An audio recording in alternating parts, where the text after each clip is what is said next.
All right, fashion dolls. We're back. My connection keeps going in and out because the weather down here is changing, and then the towers, everything. It's a mess. It's a mess. But we are back with our very, very, very special guest for today, Preston Anderson, ladies and gentlemen. We're gonna pick up where we left off in this interview because it's gonna be great. And then we're gonna do our rapid five, and we are going to do our rapid five and the turn the tables. I almost forgot for a minute there. Mm-mm-mm. I hope you guys are doing awesome this Thursday. I'm just waiting on my very special guest to come back in. I hope it works. I hope it works.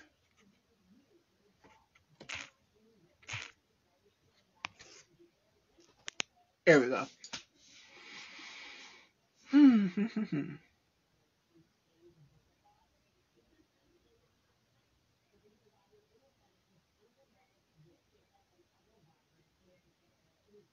All right, fashion dolls, and we're back.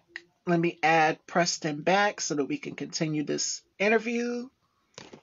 Do, do, do, do, do, do, do, do. It's to be great.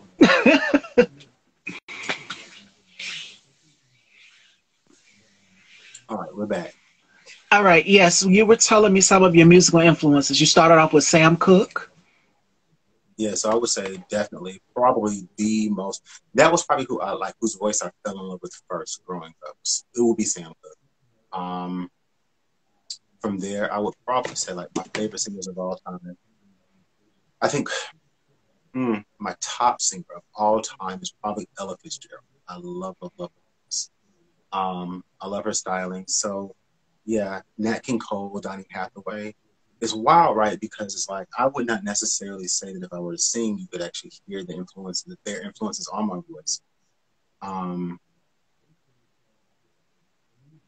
but I guess my sense of musicality, like what I like to hear in voices, what I like to try to produce with my own voice, definitely comes out of honestly a lot of older music, just because and it really doesn't even have to do with much of what my parents listen to, because growing up in the 80s and 90s.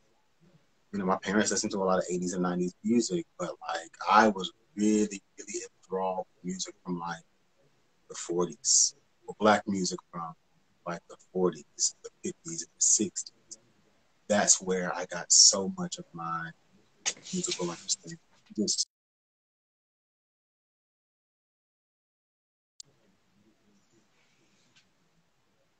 individuals who were, coming out of these other church traditions where you started hearing a lot more like riffs and stuff like that, and that started challenging me. I was like, well, I didn't grow up hearing that, like I didn't, and so now I've got all these people who are coming from other musical traditions from all over the country, and I'm like, yo, this is dope. So I need to train my voice to do some different things.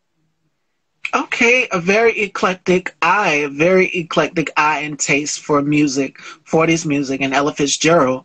You said the greatest, one of the greatest. I was thinking about, I said, is he going to say Whitney Houston? Well, she is great too, but Ella Fitzgerald is also amazing as well too. Both ladies, like unmatched, unparalleled. Yeah, and younger, I will say that when I was younger, I sang a lot of um, just because she's one of those individuals where it's kind of like I know that musical tastes are subjective, but I'm like, she has an objectively beautiful voice. Like, if you don't like Whitney, go get that checked out. Yes. Okay.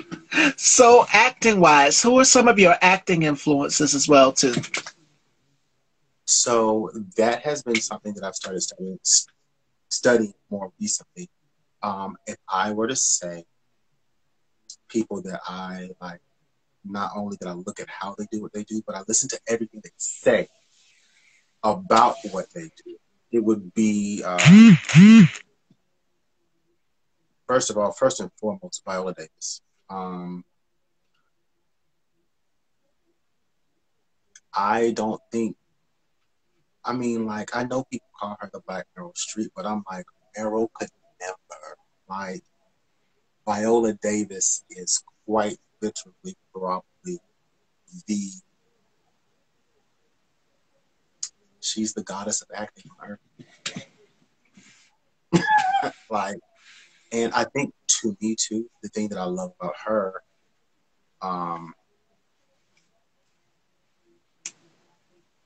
she has such a deep philosophical, I don't want to say deep necessarily. That's not necessarily about this, but like she has a very, very expansive way of thinking about why she does what she does, how she chooses, why she chooses the roles, where her place is in the industry, what she wants to do against that, some of the pitfalls. You know, that's one thing that I really love about her, which has gotten me into doing some of the work that I'm trying to do now with Black Imaginations. She is keenly aware of so many of the ways that existing in the Hollywood space, existing in these roles, is severely limited by imagination, not only in the roles themselves, but also structurally. Who gets to tell their stories? Who gets to decide who gets to tell their stories? Who gets to decide how much funding goes into telling the stories? And almost none of those questions ever end in somebody Black. And definitely almost never a Black woman. And so I think that, you know, hearing her talk about being in this industry, she just gives such a complex overview. She takes me to the time when I think now we're living in an era where a lot of celebrities feel like they don't want to be responsible for the Black plight, right? Right. They don't want to carry that burden. You know, I just want to make my money. I want to party. I want to get on these yachts. I want to have a private life. I want to be safer than I was when I was a kid. You know, I'm not going to lie. I don't fault anybody. I do not believe that just because the fight is always brought to us that you have to sign up for the fight. But I do think that there is something very important about the work that people are willing to take that on in these various industries as artists. I think that's important, you know. And I look at this across the board. I look at it in the work of people like Andre Leon Talley, you know, Olivier Rousting.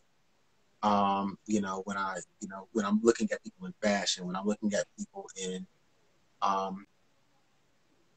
we just had this whole situation with Saisha Mercado and her having her child taken away from her. And I mean, I'm not going to lie, it looked like something out of 1732, you know? And so, you know, we have these people who are doing it on these various ways. Regina King is doing it in, you know, as a matter of fact, I want to say Regina King, Gabrielle Union, Viola Davis, like these are all women, Black women with their own production companies. You know, we have the work that Issa Rae is doing, and they are very, you know, these are people who are speaking on the reality of being Black in these arenas while also being Black in these arenas. Right. And that's why I created Style by Stevie. When I just did my previous interview with actor Willie D. Davis, he said the same exact thing that you were saying. Both of us, we actually said that in agreement. Like, we need more spaces where Black content creators, whether they, hey, Marco, make sure you guys going to follow Marco DePrince, the Hear Me Out podcast. And I'm going to call you a 7.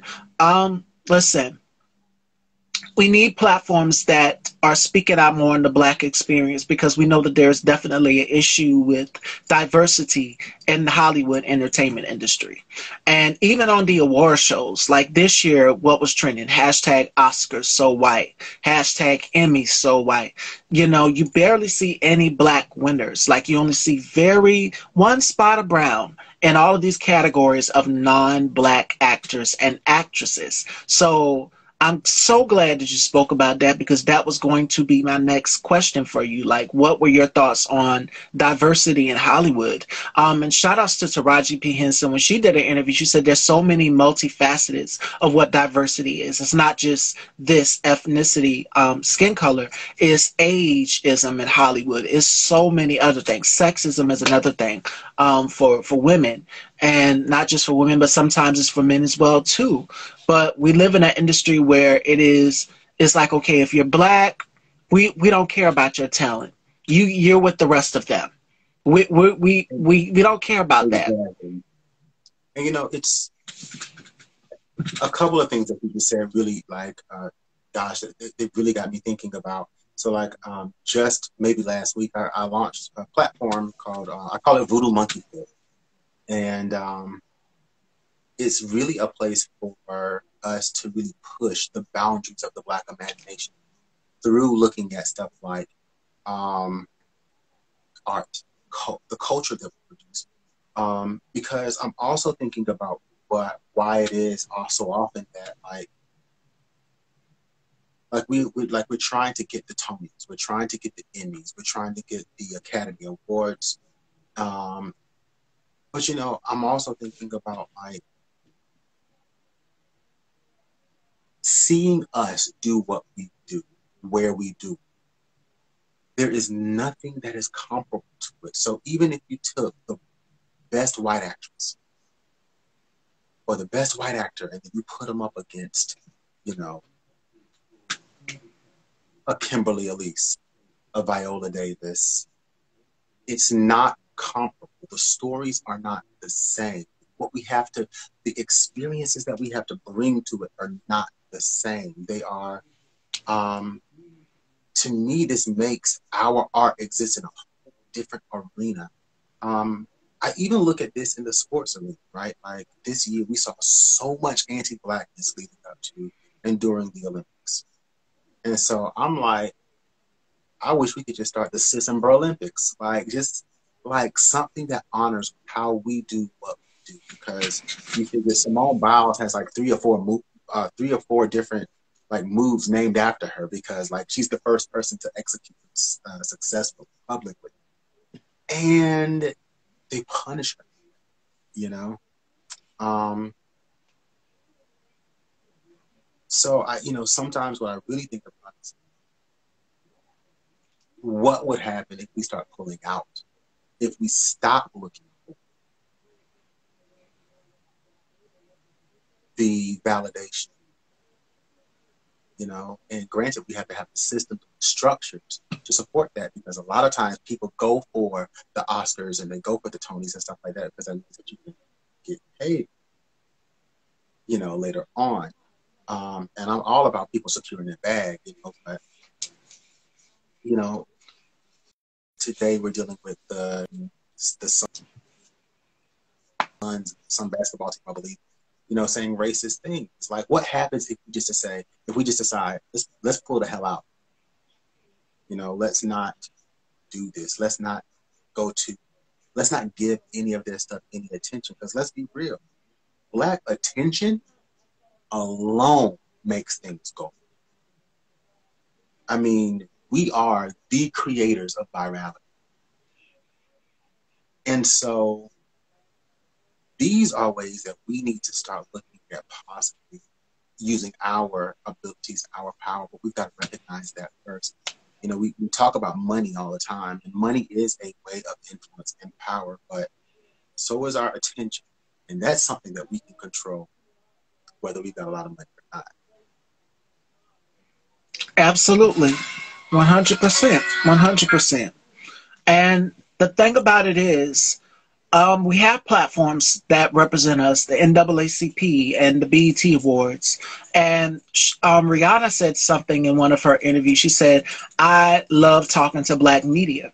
I love talking to Black media. I love going on Black outlets. So we need more and more celebrities to come on Black outlets and platforms. It's not just about platforms, but yeah, like BET, NAACP. We need so much more. And someone asked me, where do you want to go with this platform? I said, I want a platform where us, the Black creative, the Black audience, can have a platform where they can come and promote their projects, talk fashion, talk beauty, talk pop culture, so many different things. And there's hardly any outlets like that. I mean, there are very few, very little and very few. And it just goes to show you that we have a long way to come when it comes to Black journalists, Black bloggers, Black, even in the sports industry, as you mentioned, we still have a long way to go. We still have a long way to go. Definitely. And the thing about it is that, like, if we are doing our due diligence, I think we can also do this, and we can all, I really believe in that. I think that's another thing. We get just competitive, and it's like, well, if this person's doing this, I can't do it, or if I do it, I have to take them down as well. And like, no, it's not that serious. There's enough room out there for all of us. Scarcity is literally not a thing.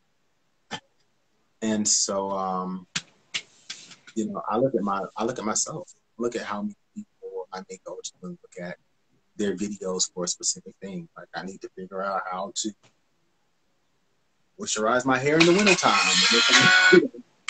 It might be like 5 or 6 people. I go and I look at all their videos. Like, I have room for that. I have time for that. Same with artists, like, I want to put, I want us to focus on putting ourselves, I look at some of the artists who get out there and they're big, and they do these projects and they go and they find these white singers, right? Because I think also what we need to realize is that we ourselves are platforms, right? If we decide to claim ourselves, if we decide to claim our bodies, our voices, and our abilities, we are platforms. We have value. And because we have value, we can share that value with others, come together with others, we can increase that value. And so we can at least build a communal value. I think that, when I'm looking at artists who go and they'll find like a white singer, and I'm like, you could have found any other Black singer out there who could have done this, and a lot of people will say that, like, oh, it doesn't matter, but it absolutely does matter. I'm sitting here looking now, shoot, I see my boy Saul Stone just joined, like, amazing singer, and has been singing, like, since 5 ever. And it's kind of like, when we're looking at these, when we're looking at these opportunities and stuff like that, there's so many people absolutely killing the game that need just that opportunity. And so we tend to make white people exceptional. But the only reason they're exceptional is because they're doing something that we've been doing, that we created, that we've done masterfully. So it's kind of like, go find those people first, or own them. It absolutely matters, because you got people out there struggling to get an album done, and we putting these people, we putting other people on. That shouldn't be the case. Absolutely. And I'm not sure if you guys have seen the film, The 5 Heartbeats. You remember the scene where they got the album cover. They had the hit single, and they went and they unveiled the record cover for the album. It was white artists on there. And they were like, well, what is this? So we know the industry, whether it's fashion, entertainment, all of this, it's a lot of anti-Blackness. And now you have artists out here like Kanye West, for example, and a Nicki Minaj. They're uplifting these white artists. But what about the other Black content creators, the other ones that are up and coming as well too? It's a lot of Black underground artists out here that are extremely talented, that are looking to have that success that these white artists are having, and they're still not getting their just due. Not only that, but I've noticed that when Black artists get their wealth and they come up in this industry, they shift away from their Black audience. And it's just like, okay, I don't know you, what do you want type attitude. For me, I've always, and I said this in my previous interview, again, that's where being humble comes in. never forgetting where you came from, never forgetting the ones that have helped you get to where you need to be from point A to point B. And not only that, but realizing that there's a way to talk to people, there's a way to respect people in this industry if you really want the longevity, because you already got a lot of strikes against you, and that main strike is this. So they're going to see that, and they're just like, okay, what do you have to bring? Like country music, we all of these music genres, from country to blues to rock and roll, we invented the culture. And I said this on my show, it was the last week before. We invented the culture. We invented this music, fashion trends, the fad, the language, all of these things, unapologetically black. We invented this culture.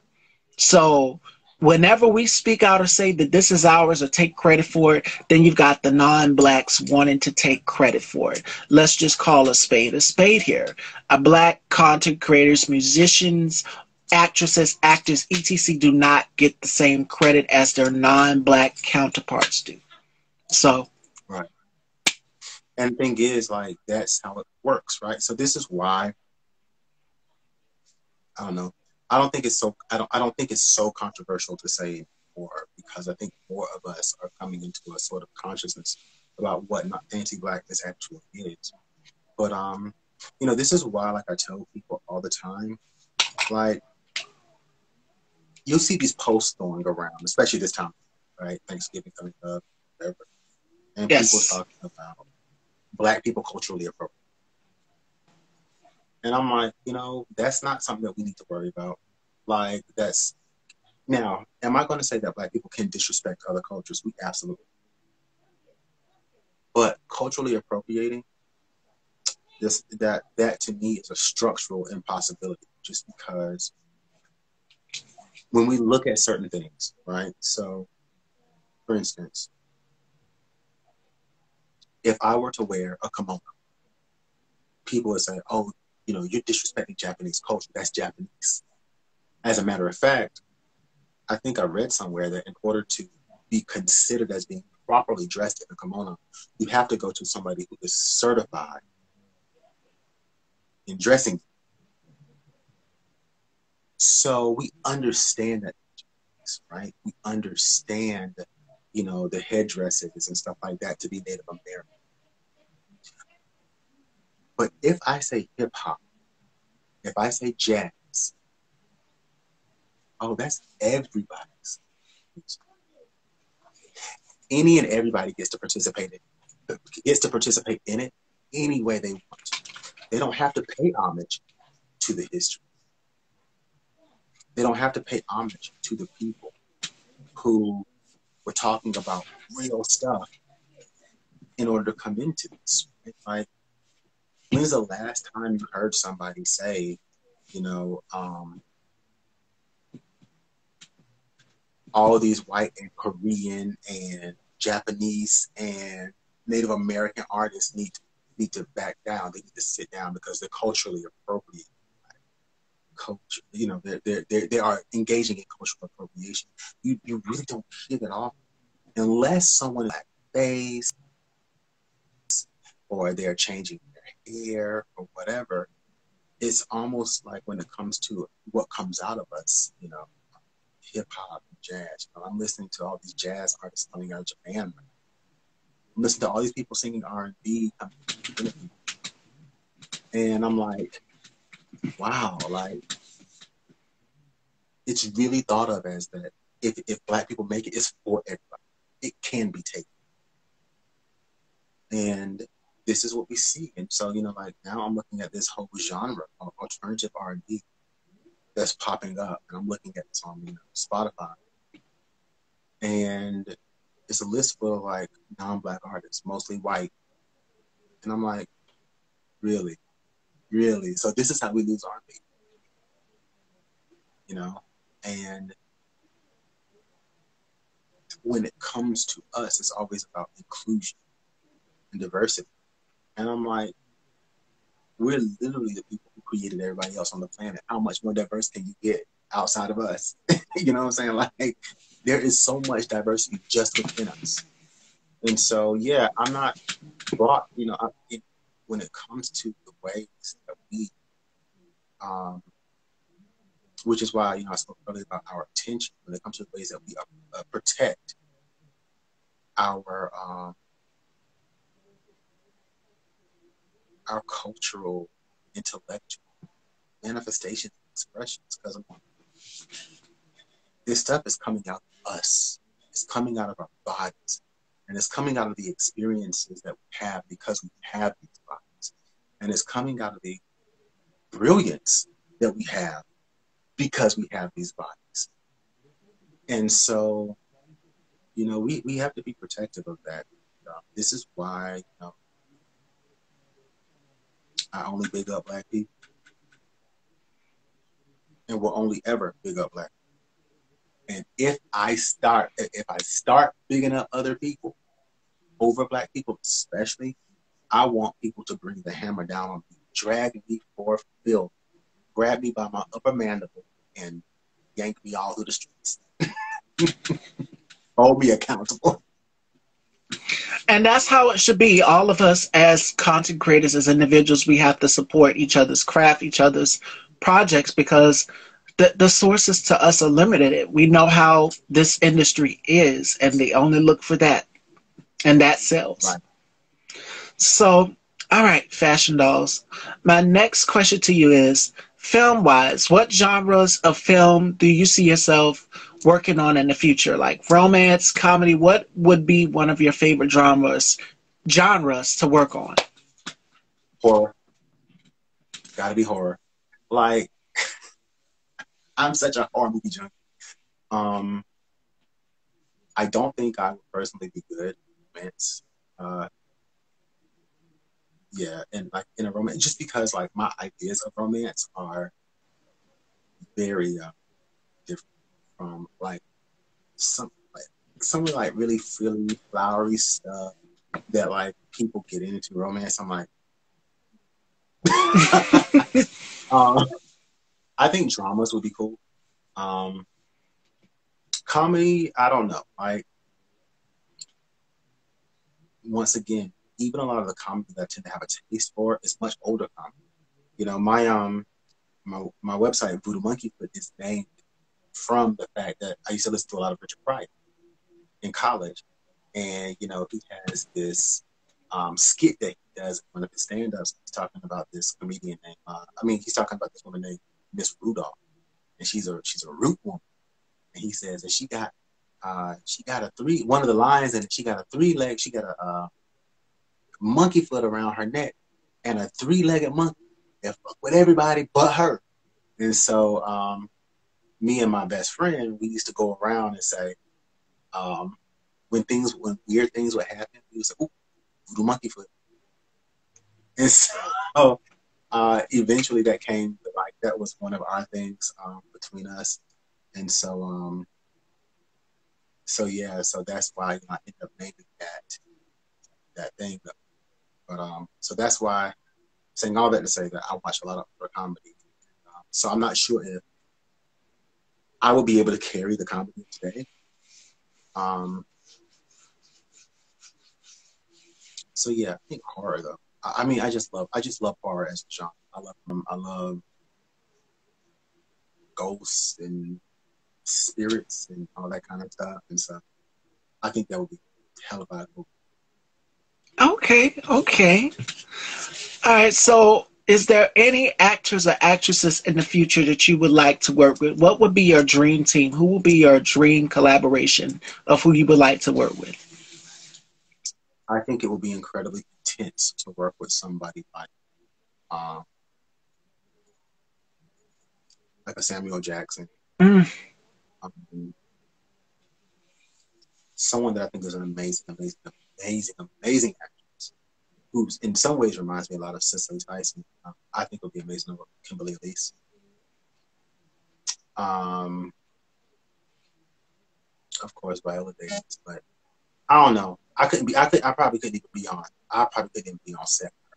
Like, I probably just fall out every time she's open her mouth. I just. Let me see.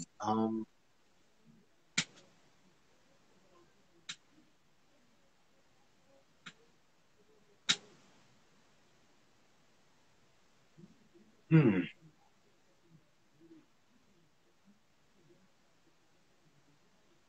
I know I'm missing somebody. I'm watching all the time. Oh my gosh. Regina King. Um, I have literally watched her ever since 227. So I think she's amazing storyteller. She's an amazing actress and storyteller and director. So I'm like, I don't care how you work with me, sis. Just work with me. You know? Yeah, like, and I can't believe I forgot because I just watched The Harder They Fall last night. But I think Taraji. I think she's a lot of I love um, her. Love her. and, you know, just she's just got such dynamic energy that she brings to all her roles. It can be very aggressive sometimes, but also very sensual and sexy. Very, she just, And yeah. her But I tend to go personality, she's yeah, so down to earth and she's so funny. Like she's the type of person she likes to have fun. right, and I think that that's important. I think, ooh, if I got a chance to work with like a little people, right? I have heard that like she can be incredibly,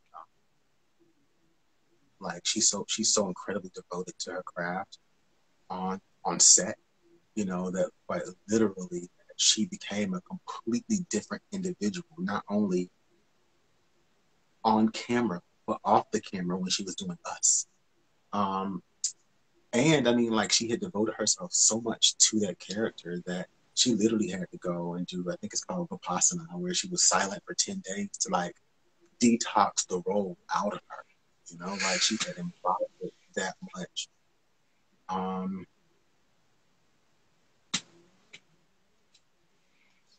yeah, I think that those would probably be some of the top people I would like to work with. I'm trying to think of some of the newer actors that I've been recently put on to. Um, and my mind is drawing a blank right now. But yeah, I would.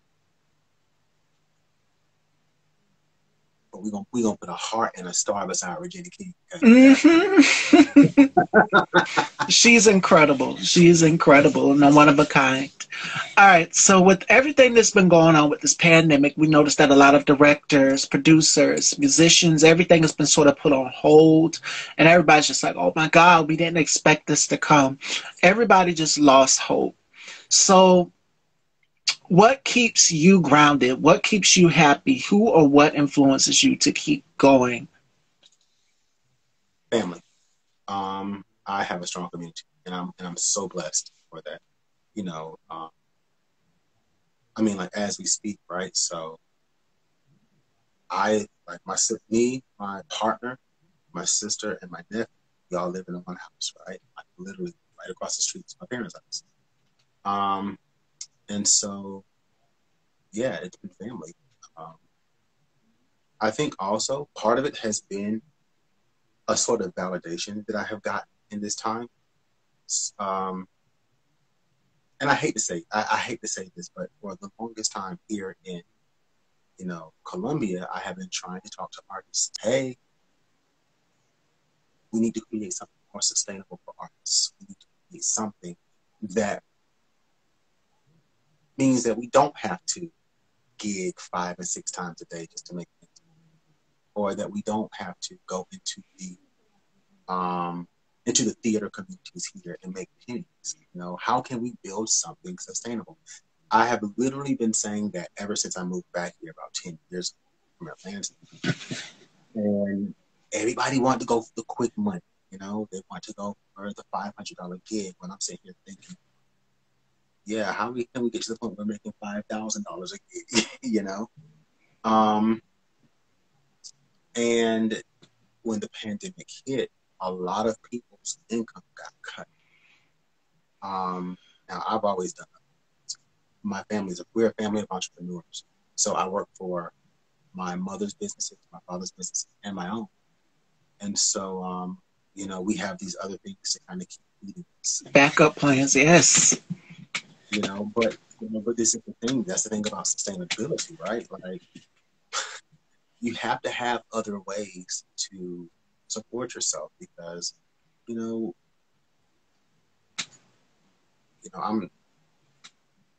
I'm looking at people who are saying, there's like a lot of people, if they were not getting paid on gigs, they had church jobs, right?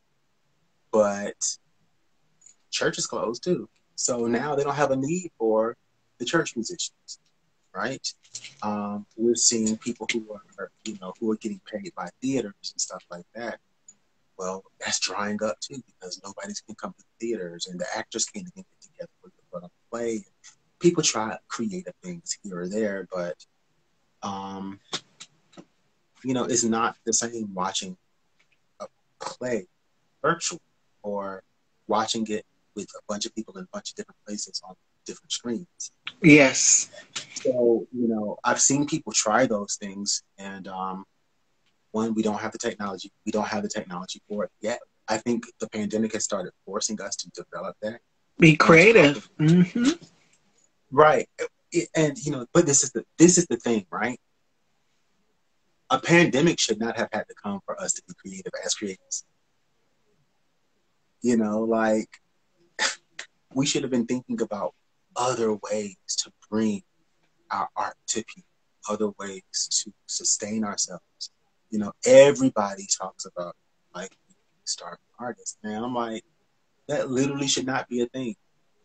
We're some of the most important people on the planet because it was us who was keeping people sane in the first parts of the pandemic. They were watching our movies.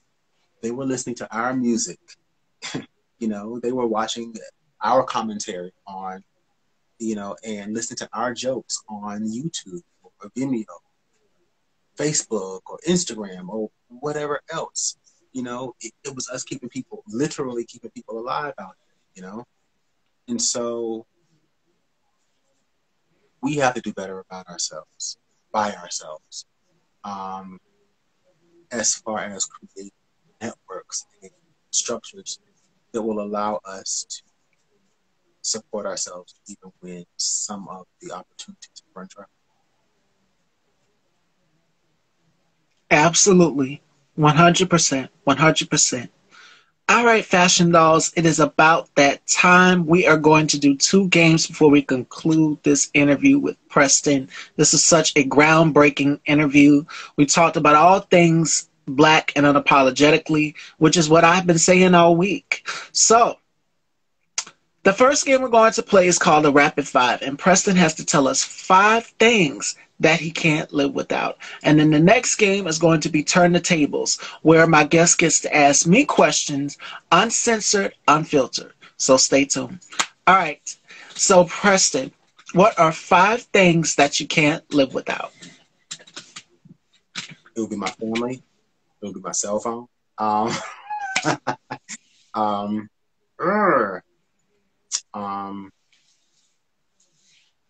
My grandma's food. And I got 2 more, right? Mm-hmm. Oh my goodness.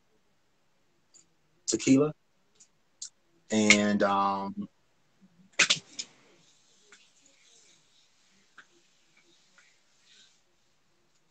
blackness, being Black. I love that one. That's always, and it should be unapologetically for all of us. All right, Fashion Dolls, it is time to turn those tables. So Preston gets to ask me some questions, uncensored, unfiltered. Take it away, Preston. Yeah. Okay, so with you being in fashion and being a content creator, what are some of the obstacles and challenges that you have come across in this arena? Being in fashion, and in the beauty industry, I would have to say one of them is being a woman.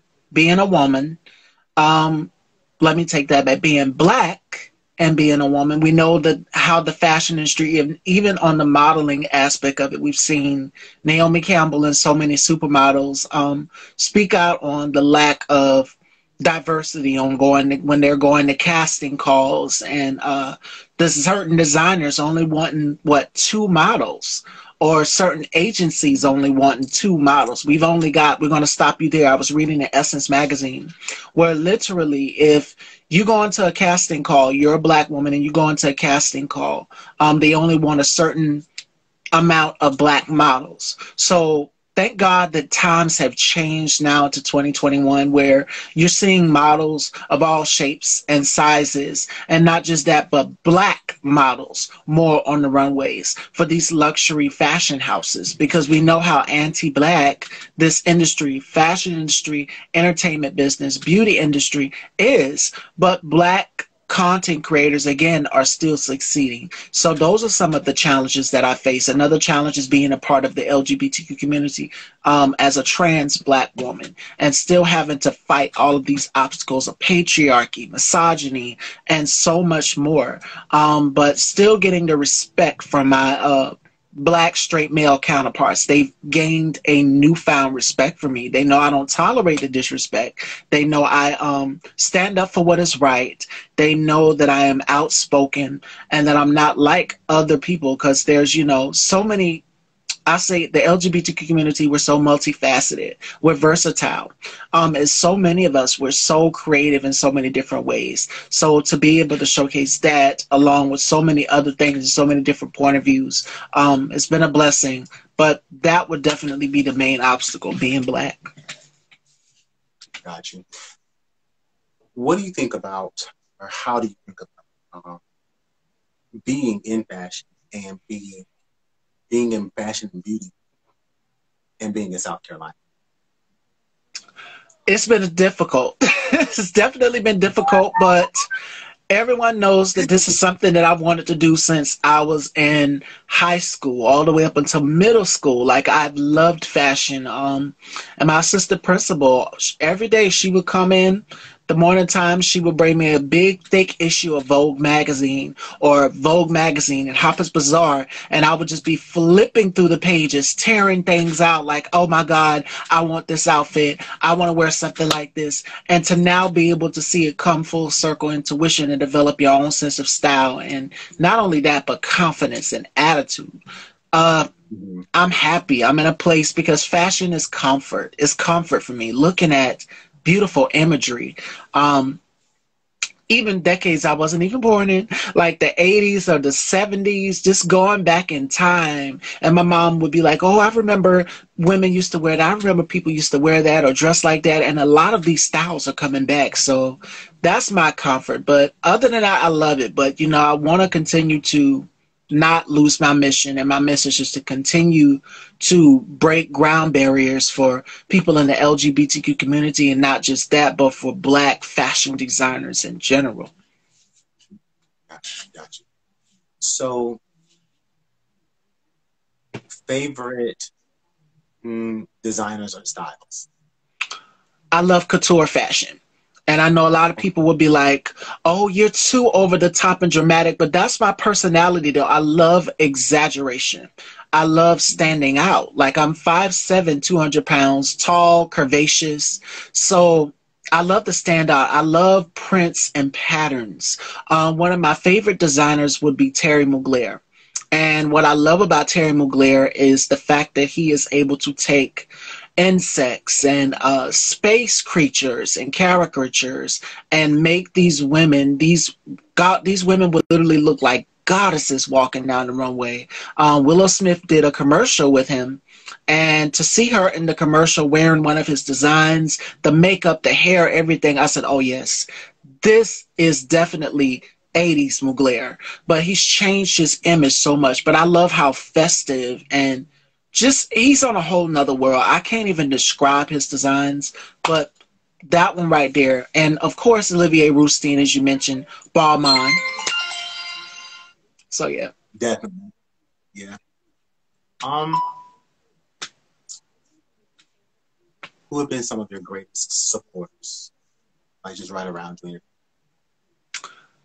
I would definitely have to say family, and more importantly, God. I've just got back in touch with myself spiritually, reading my Bible more, praying more, and discovering myself. Every morning I do it. My mom said, no, don't get too big that you forget where you came from and who gets you here or to where you need to be. She said, you make time for God too. Don't just make time and devote. Because I remember at one point in time, I would just be devoted to this platform and all of that.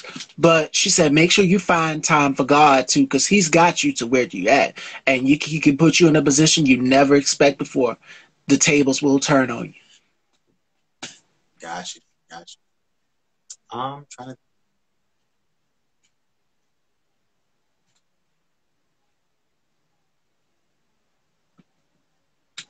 If someone put a dream opportunity in your lap right now, what would it be? My dream opportunity. If I had one, if she was still here, I would just love to just sit and have a conversation with Maya Angelou.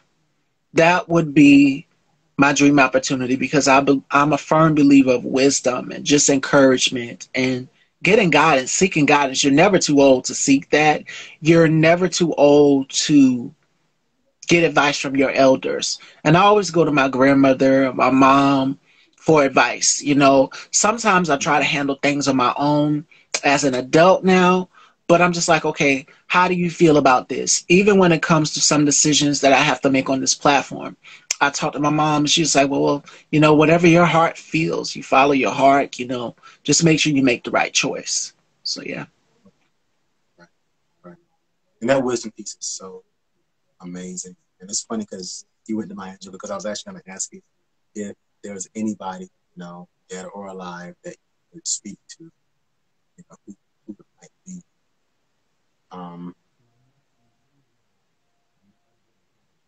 But yeah, I'm trying to fish for another question.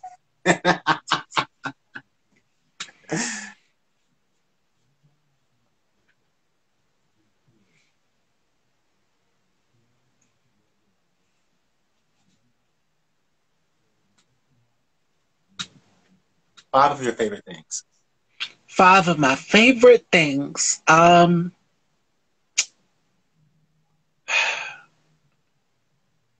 of my favorite things. Well, everybody knows I love fashion, of course. No, let me take that back. Scratch that. Family, fashion, makeup. um, that's 3. 4, I love the holidays. I love being able to spend time with family around this time of the year for me, when it's cold and you're sitting around, but we still, of course, have to follow the guidelines. So the holidays will be 1. Number 5,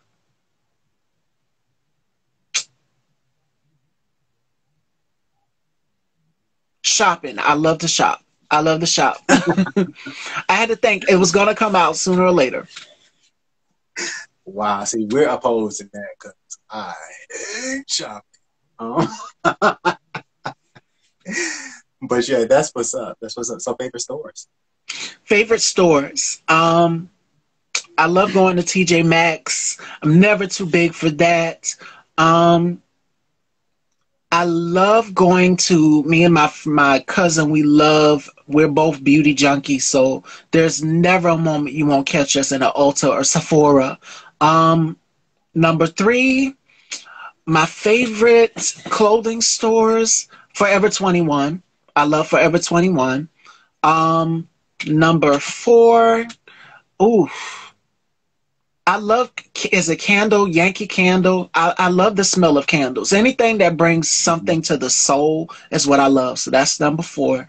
Number 5, I like home decor. So I would have to say Home Goods are either Pier 1. Mm-hmm. Got you. Okay, so you said something and I'm trying to remember, and I was asking something about it, and it went out just like that. Who would I like to interview, passed on, or alive? Was that it? Yeah. So So if you were to sit down with Maya Angelou, what do you think you would want to know from her? I would want to ask her, the main question I would ask her is, how do you do it? How do you do it? How do you find the strength to keep going on with all this oppression, being a woman in the era that you were in? You know, because we know that she was out in the 70s. She was also a big activist as well, too. And she used her poetry as a way to get her message out there, not just to help Black women, but help our people. She was definitely for the people. So that's what I would ask her. Like, how did you do it? How did you find the strength and the dignity to get where you're at?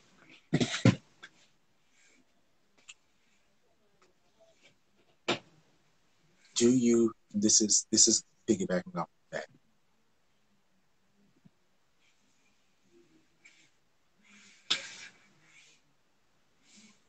I was about to ask a question, and I think I was going to ask you, do you think it would be easier if you just were like, let me go out here, do my fashion and beauty thing. I'm not going to be concerned with all the Black stuff. I think we both know that would be easy. But where does, I think, okay, this is the question I want to ask. Where does the commitment to taking on the discussions of Blackness and the advocacy and the activism, and then on top of that, the advocacy and the activism that also comes from being a Black queer woman,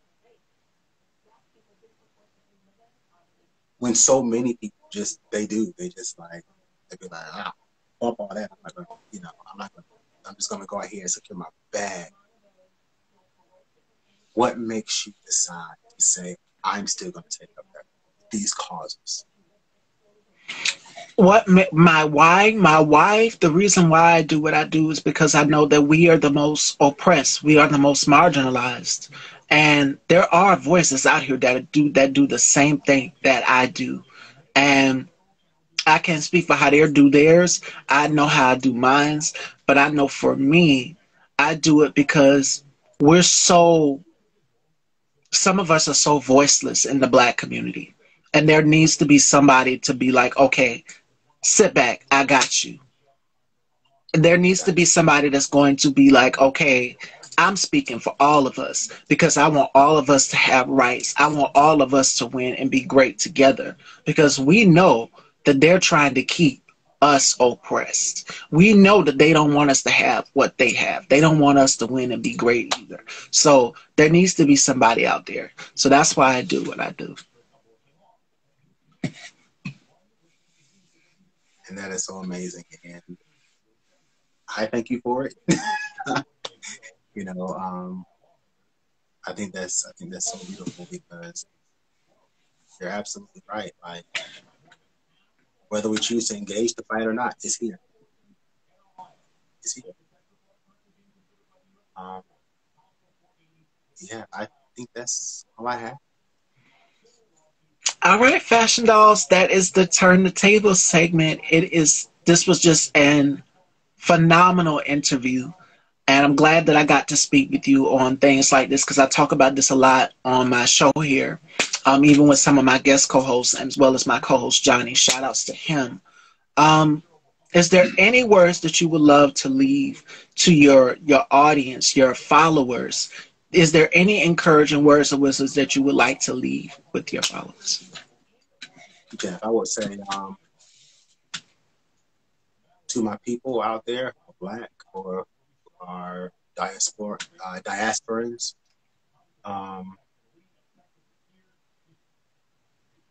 be Black, be proud Black, just know that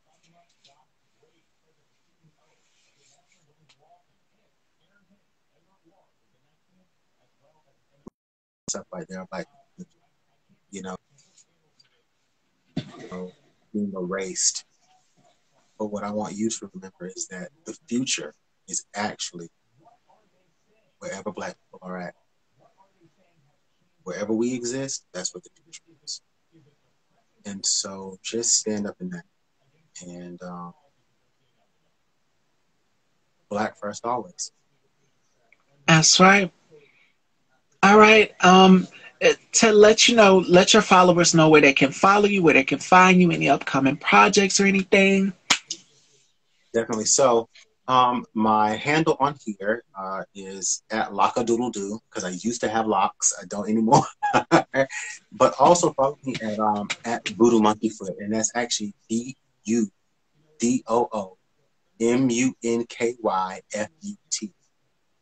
Voodoo Monkey Foot, and that is you can find me there. You can find me on Twitter, Facebook. You can find my website that way, monkeyfoot.com. You can find me on Instagram as well. And so yeah, I have a YouTube channel where I break down certain aspects of I do cultural critique in the way of pushing the Black imagination, showing where the imagination of current is lacking and where the Black imagination can expand on it. We're also doing the same thing. I'm pulling together some individuals who identify as Black men, Black males, and Black people who identify with the masculine to talk about our role in our community and to reimagine ourselves so that we can be self-determined, but so that we're also not preying on more vulnerable people in our communities. So, I'll also do some things with survivalism. I'll be doing some things with nutrition, fitness, survivalism, and just trying to reorient Black people to nature and our bodies in some very different ways. All of this, though, coming from the crux of it is the Black imagination. And so, yeah, so once again, anywhere on anything, it is going to be VUDOOMUNKYFUT. And that's Voodoo Monkey Foot. All right, Fashion Dolls, you got it. And I definitely will be subscribing. Make sure you guys go and follow Voodoo Monkey Foot. Make sure you guys go and subscribe, Twitter, all of that, so much more. Thank you so much for a outstanding interview, because I'm pretty sure that the audience enjoyed this as well. And thanks for having me. I really appreciate you reaching out to me. Thank you. You are so welcome, and I look forward to speaking with you again in the future. Definitely. Definitely. Thank you so much, Preston. Such a phenomenal interview. Make sure you guys go follow him right on Instagram, lockadoodledoo, and this interview will be up here on IGTV. I will see you guys tomorrow. We love you. Take care. And make sure you guys are following Style by Stevie Daytime right here on Instagram. Take care.